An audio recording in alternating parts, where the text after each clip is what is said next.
तो आज की इस वीडियो में मैं आपको बताऊंगा कि एक बिगिनर क्या क्या मिस्टेक्स करते हैं जो उसको एक प्रो प्लेयर बनने से रोकती हैं। अगर आप वो मिस्टेक सुधार लेते हो तो आप बिगिनर से इंटरमीडिएट और इंटरमीडिएट से एडवांस प्लेयर बन सकते हो, वो भी बिल्कुल सिंपल स्टेप्स में। तो ये 5 पॉइंट के बारे में मेजर डिस्कस करने वाला हूँ आज की इस वीडियो में। तो चलिए वीडियो को शुरू करते हैं।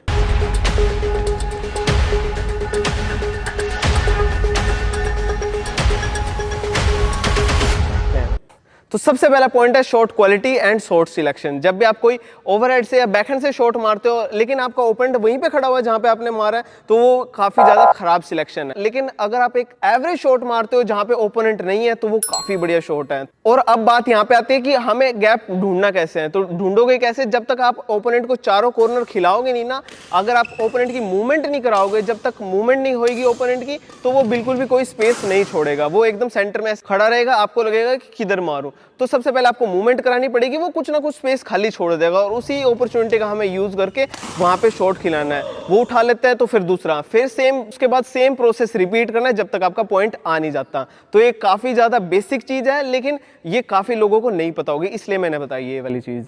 तो हमारा सेकंड पॉइंट है लिफ्ट एंड टॉस क्वालिटी। तो इसमें आपको क्या करना है, एक बिगिनर प्लेयर है ना, हमेशा कंफ्यूज रहता है कि आपको कब टॉस मारना है, टॉस की हाइट कितनी होनी चाहिए, टॉस की स्पीड कितनी होनी चाहिए, आपको कौन सा टॉस मारना है, क्रॉस मारना है, स्ट्रेट रहना है। तो इसमें यार हमेशा कंफ्यूज रहता है। और एक जो प्रो प्लेयर होता है वो हमेशा इन छोटी छोटी माइन्यूट डिटेल्स को हमेशा अपने दिमाग में रखता है खेलने से पहले। और जब भी शॉट मार रहा होता है उससे पहले भी उसकी काफी ज्यादा कैलकुलेशन चल रही होती है कि कौन सा शॉट मारूंगा तो मेरे लिए सबसे ज्यादा फायदेमंद है। तो यार इस बात का सबसे ज्यादा ध्यान रखना है, क्योंकि आपको पता है एक लिफ्ट की क्वालिटी एंड एक टॉस की क्वालिटी डिसाइड करती है कि आपकी रैली कितनी ज्यादा लंबी चलने वाली है।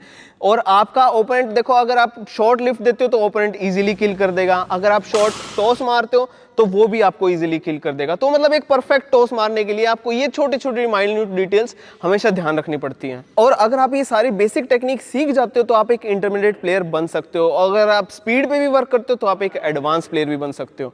तो जब भी टूर्नामेंट में आपका टॉस आउट जाता है, रेगुलर मैचेस में आपका टॉस आउट जा रहा है, तो आपको क्या करना है ये मिस्टेक सुधारने के लिए कि आप अपनी टॉस की हाइट सुधार लो। मतलब अगर आपका टॉस थोड़े से नीचे हाइट पे है तो तभी आउट जा रहा है, थोड़ी हाइट और इंक्रीज कर लो टॉस की, ताकि वो जो ज्यादा डिस्टेंस ट्रेवल करना पड़ेगा और वो शटल अंदर गिरेगी कोर्ट के। और आपको जब ये लगे कि आपको हाइट इंक्रीज करने से भी तो भी आपका शॉट आउट जा रहा है, तो आप थोड़ी सी कम पावर यूज करो यार, अपने रिस्ट की थोड़ी सी कम पावर यूज करोगे तो वो अंदर गिर जाएगा।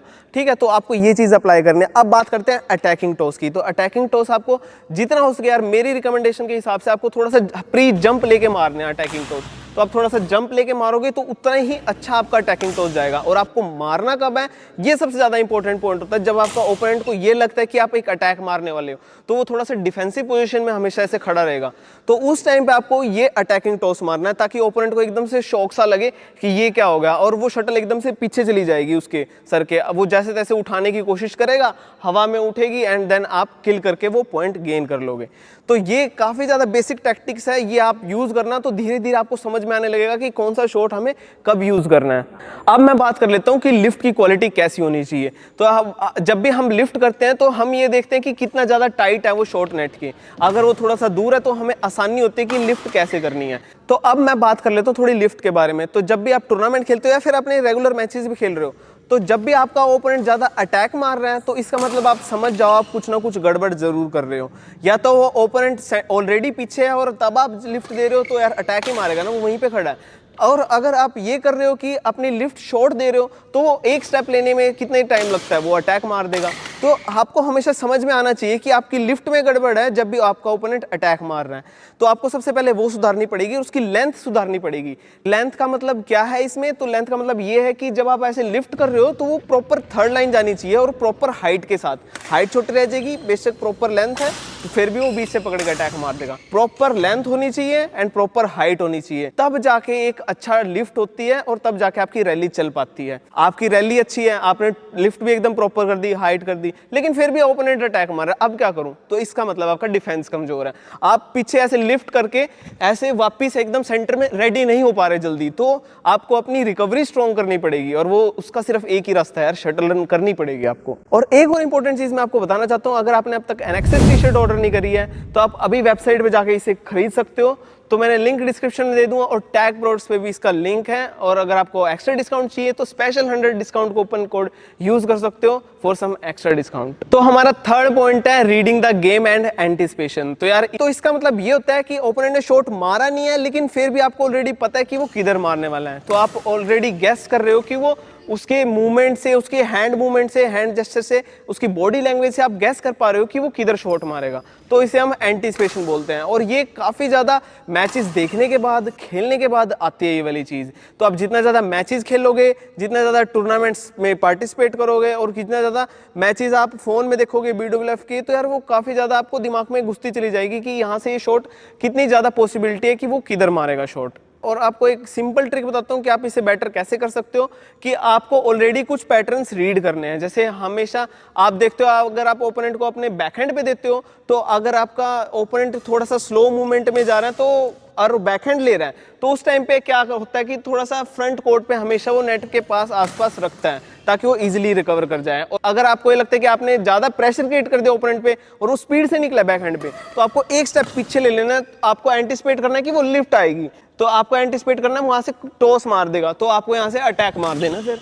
और यही अप्लाई होता है फोरहैंड पे एंड बहुत सारी टेक्निक्स हैं जहां पे आप इसे यूज कर सकते हो। और ये सारा चीज आपको देखने से आएगी, सीखने से आएगी, एनालाइज करने से आएगी। तो यार इस पे थोड़ा सा फोकस करो, मैचेस देखो कि क्या कर रहा है, कि उसको कैसे पता चल गया कि इधर आने वाला है। तो सबसे पहले आप अपनी मेंटेलिटी, अपने फोकस रखो गेम पे और अपना दिमाग भी यूज करना पड़ता है गेम में, तब जाके थोड़ा से बढ़िया प्लेयर बनते हैं। यार जो इंटरमीडिएट लेवल प्लेयर्स होते हैं, बिगनर लेवल प्लेयर होते हैं, उनमें थोड़ा सा इजीली आप जज कर सकते हो कि आप वो किधर शॉट मारने वाला है। उनकी रैकेट पोजीशन से, उसकी रिस्ट पोजीशन से, उनकी बॉडी लैंग्वेज से आप इजीली रीड कर सकते हो। लेकिन एक जो एडवांस प्लेयर होता है वो काफी ज्यादा मुश्किल होता है रीड कर पाना, तो आपको काफी ज्यादा अपनी स्पीड का यूज करना पड़ता है, स्पीड प्लस एंटिसिपेशन, तब जाके एंटिसिपेशन आपका वर्क करता है। अब मान लीजिए विक्टर एक्सेल्सन ही है, वो थोड़ा सा ऐसे लिफ्ट देके ऐसे नेट के पास आगे खड़ा हो जाता है। अब उसके पास स्किल है, उसके पास स्पीड है, तो वो रिकवर कर सकता है अगर उसने टॉस भी मार दिया तो वो एक चांस ले रहा है। अगर उसका चांस सक्सेसफुल होता है तो वो अटैक मार के खत्म कर देगा, अगर नहीं होता है तो वो रैली पीछे जाके एक स्टेप लेके न्यूट्रलाइज कर देगा। तो इसका मतलब ये है कि अपनी स्पीड का भी यूज कर रहे हैं।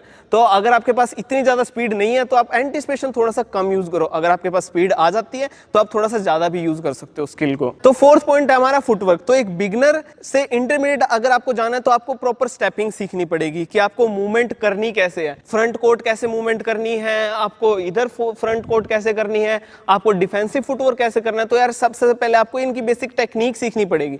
जब आप ये टेक्निक अच्छे से सीख जाते हो तो आप एक इंटरमीडिएट प्लेयर बन जाते हो। और जब आप इंटरमीडिएट से आपको एडवांस जाना है तो आपको अपनी स्पीड पे वर्क करना पड़ता है, आपको अपनी एक्सप्लोसिवनेस पे थोड़ा सा ज्यादा मेहनत करनी पड़ती है, तब जाके आप एक एडवांस प्लेयर बनते हो फुटवर्क के मामले में। और आपको जल्दी से जल्दी आपका फुटवर्क इंप्रूव करना है, एडवांस की तरफ बढ़ना है, तो आपको सबसे पहले आपको इंप्रूव करना पड़ेगा अपना स्प्लिट स्टेप। तो स्प्लिट स्टेप क्या होता है कि जब भी आप ऐसे सेंटर में आते हो, एक प्री जंप होती है, तो प्री जंप से आप काफी जल्दी मूव कर पाते हो हर एक डायरेक्शन में कोर्ट की, चाहे वो डिफेंस है चाहे वो बैक कोर्ट है, तो हर एक पोजीशन में आप इजीली मूव कर पाओ, तो उसे स्प्लिट स्टेप बोलते हैं। और आपको एक एक्सप्लोसिव स्प्लिट स्टेप चाहिए तो आपको कुछ एक्सरसाइज मैं बताता हूं, तो आप वो यूज कर सकते हो ताकि आपका और भी बेटर गेम बन जाए। तो हमारी पहली एक्सरसाइज है टैपिंग एंड मूव। तो इसमें क्या करना होता है, जल्दी जल्दी आपको मूव करने होते हैं अपने पैर, और उससे क्या होता है आपकी स्पीड एंड एजिलिटी काफी ज्यादा इंप्रूव हो जाती है। दूसरी एक्सरसाइज है जंप एंड लंज। तो इसमें क्या होता है, जब भी आप ऐसे शॉक एब्जॉर्प्शन, जब भी आप जंप स्मैश मारते हो, कोई भी पीछे से बैककोर्ट का शॉट मार रहे हो, तो उस टाइम पे आपकी जो शॉक एब्जॉर्प्शन की पावर है, जो रिकवरी पावर है, उसको बेटर करने के लिए हम ये वाली एक्सरसाइज यूज करते हैं। तो ये जो स्प्लिट स्टेप की एबिलिटी है ना, वो और भी ज्यादा बेटर हो पाएगी इस वाली एक्सरसाइज से।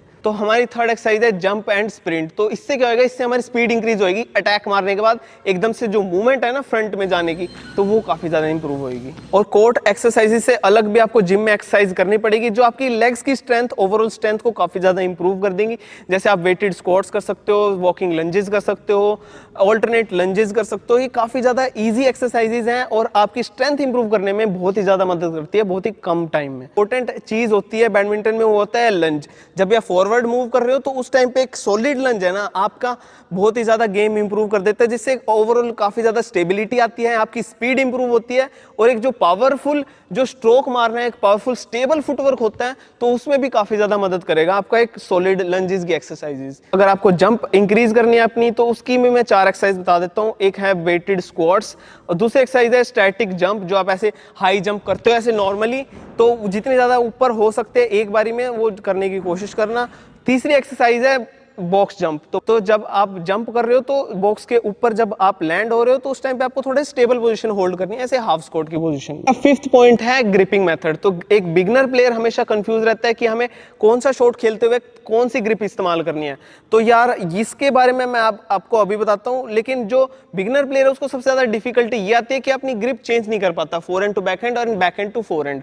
तो यार इसके लिए सबसे ज्यादा इंपॉर्टेंट चीज ये है कि आप सबसे पहले अपना वॉल प्रैक्टिस शुरू करो। तो वॉल प्रैक्टिस आप घर पे भी कर सकते हो, एकेडमी से 15-20 मिनट आ जाओ यार पहले, और वहां पे भी आप वॉल प्रैक्टिस कर सकते हो सेशन से पहले एंड सेशन के बाद। तो ये बहुत ज्यादा इंप्रूवमेंट कर देगी, आपकी ग्रिपिंग चेंज करने वाली प्रॉब्लम को सुधार देंगी। अब मैं आपको बताता हूँ कि आपका कौन सी ग्रिप कब इस्तेमाल करनी है। जब भी आप कोई भी फोरहैंड वाले शॉट लेते हो, जैसे आप लिफ्ट कर रहे हो फोरहैंड से, आप फोरहैंड से इधर से लिफ्ट कर रहे हो, आप फोरहैंड डिफेंस कर रहे हो, तो उस टाइम पे आपकी फोरहैंड ग्रिप यूज होगी। तो मैं आपको बताता हूँ ये फोरहैंड ग्रिप है, आपका थंब कुछ इस तरीके से प्लेस होएगा एंड जो आपकी राइट फिंगर्स हैं, जो आपकी राइट फिंगर है फर्स्ट फिंगर, तो आपको कुछ इस तरीके से जैसे आप हैंडशेक करते हो तो आपकी नॉर्मल जो बैक नॉर्मल फोरहैंड वाली ग्रिप होती है आपको वही यूज करनी है फोरहैंड वाले सारे यूज केसेस में। और जब भी आप स्मैश मार रहे हो तो स्मैश फोरहैंड से, तो तब भी यही यूज होगी। अब बात करते हैं बैकहैंड ग्रिप के बारे में। तो बैकहैंड ग्रिप आपको तब यूज करनी है, तो आपको बैकहैंड ग्रिप तब यूज करनी है जब भी आप पैरेलल खेल रहे हो। तो जब भी आप थोड़ा सा पैरेलल फाइट हो रही है तो उस टाइम पे आपकी बैकहैंड ग्रिप ज्यादा यूज होगी। और जब भी आप सेंटर से डिफेंस करो तो उस टाइम पे भी काफी ज्यादा यूज होती है बैकहैंड ग्रिप। और जब आप इधर से बैकहैंड पे डिफेंस करो तो उस टाइम पे भी आपकी ये वाली ग्रिप मोस्ट इंपॉर्टेंट है।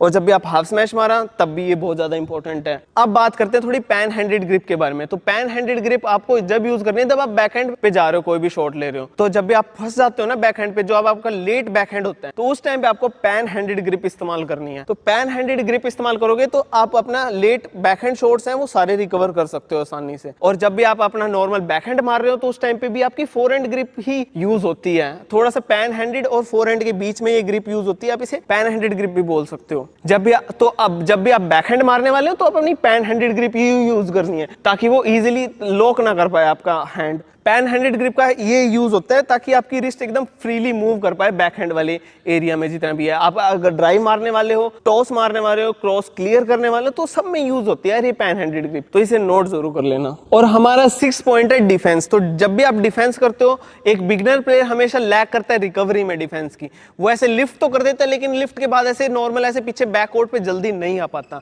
और एक एडवांस प्लेयर हमेशा जल्दी से लिफ्ट करके एकदम से ऐसे जल्दी रिकवर करता है ताकि वो दूसरा डिफेंसिव शॉट आराम से उठा सके। तो इसमें काफी ज्यादा रोल है आपका फुटवर्क का, और दूसरा रोल है आपके रिफ्लेक्सेस का। तो रिफ्लेक्सेस जितने ज्यादा अच्छे होंगे उतने जल्दी आप रीड कर पाओगे कि शटल एकदम फास्ट आ रही है, एकदम से मूवमेंट हो जाए, एकदम से मूवमेंट हो जाए। तो रिफ्लेक्सेस भी बहुत ज्यादा इंपॉर्टेंट है इसमें। और ये रिफ्लेक्सेस इंक्रीज कैसे होंगे, पिछले वाला पॉइंट याद करो, वॉल प्रैक्टिस। तो वॉल प्रैक्टिस करोगे तो इंप्रूवमेंट आपको जरूर देखने को मिलेगी। तो हमारा थर्ड पॉइंट क्या है, थर्ड पॉइंट है हमारा फ्लेक्सिबिलिटी। तो आपकी लेग्स जितनी ज्यादा आप जितना ज्यादा फ्लेक्सिबल होंगे उतने ज्यादा अपने पैर वाइड ओपन कर सकते हो और आपका डिफेंस उतना ही ज्यादा बेटर होएगा। आप रीच इंक्रीज होएगी जब भी आप अच्छी फ्लेक्सिबिलिटी के साथ। अगर आपकी फ्लेक्सिबिलिटी इतनी अच्छी नहीं है तो आपके पैर ही थोड़े से खुल रहे हैं, तो आप कैसे वहां तक पहुंच सकते हो। तो ये वाली जो बेसिक मिस्टेक्स हैं, अगर आप इन्हें सुधारते हो तो आप एक नेक्स्ट लेवल तक जा सकते हो। और एक इंपॉर्टेंट चीज मैं आपको बताना चाहता हूं, जब भी एक बिगनर डिफेंस करता है वो हमेशा सेंटर में खड़ा रहता है। ओपोनेंट की पोजीशन के हिसाब से आपको हमेशा सेंटर में खड़ा होना है, बजाय कि आप हर एक शॉट में सेंटर में आप ऐसे आ रहे हो और रिकवर कर रहे हो। ये है एक बेसिक टेक्निक, मैं मानता हूं, लेकिन अगर आपको एडवांस बनना है तो एडवांस प्लेयर क्या करते हैं वो भी आप सीख लो आज। एडवांस प्लेयर क्या करते हैं, अगर आपने ओपोनेंट के ऐसे बैकहैंड पे दी है तो बैकहैंड पे थोड़ा सा एरिया कवर करके रखो, तो मैक्सिमम चांसेस है वो स्ट्रेट ही मारेगा। थोड़ा सा कवर करके रखो, ज्यादा नहीं कि सेंटर से इतनी दूर आ गया आप एंटिसिपेशन करते, तो ऐसे नहीं करना, आपको सेंटर से हल्का सा कवर अप करके रखना है, थोड़ा सा लीन फॉरवर्ड रखो ताकि आप इजीली यहाँ से रिकवर कर सको। एंड आपका सेम अप्लाई होता है बैक हैंड पे, जब भी आप ऐसे आपके ओपोनेंट के फोरहैंड पे देते हो तो आपको यहाँ पे थोड़ा सा कवर अप करके रखना है ताकि आप इजीली यहाँ से डिफेंस स्ट्रेट कर सको एंड यहाँ से क्रॉस डिफेंस कर सको बहुत ही आराम से। और आपको ये ध्यान रखना है कि जब भी आप ऐसे मूवमेंट कर रहे हो अपने कोर टाइट रखना है ताकि आप इजीली जो स्टेबिलिटी है ना वो ना खो रैली के बीच में। तो ये कुछ बेसिक टेक्निक्स थी जो आपको डिफेंस करते हुए ध्यान रखनी है, और हमेशा अपने ओपोनेंट के शॉट्स को रीड करते रहना है। अगर वो ज्यादा स्ट्रेट मार रहे हैं तो आपको थोड़ा सा ज्यादा एंटिसिपेट यहाँ पे ध्यान रखना है, अगर वो क्रॉस मार रहे हैं तो ज्यादा एंटिसिपेट करने की जरूरत नहीं है इधर, तो आप थोड़ा सा सेंटर से हल्का सा थोड़ा एंटिसिपेशन कम कर दो। क्रॉस मार रहा है तो आप एक स्टेप निकाल के यहाँ से रिकवर कर लो। तो यार ओपोनेंट को देखना भी है डिफेंस कहाँ पे ज्यादा स्मैश मार रहे हैं, तो उसके हिसाब से भी थोड़ा सा आपको ये एंटिसिपेशन रखनी है, ये वाली चीज। और अगर आपने हमारी प्रीवियस वीडियो में देखी है जो ये किड बैग की अनबॉक्सिंग थी, तो यार यहाँ पे भी क्लिक करके आप इसे वीडियो को देख सकते हो। मैं मिलता हूँ आपको नेक्स्ट वाली वीडियो में, तब तक के लिए जय हिंद, वंदे मातरम।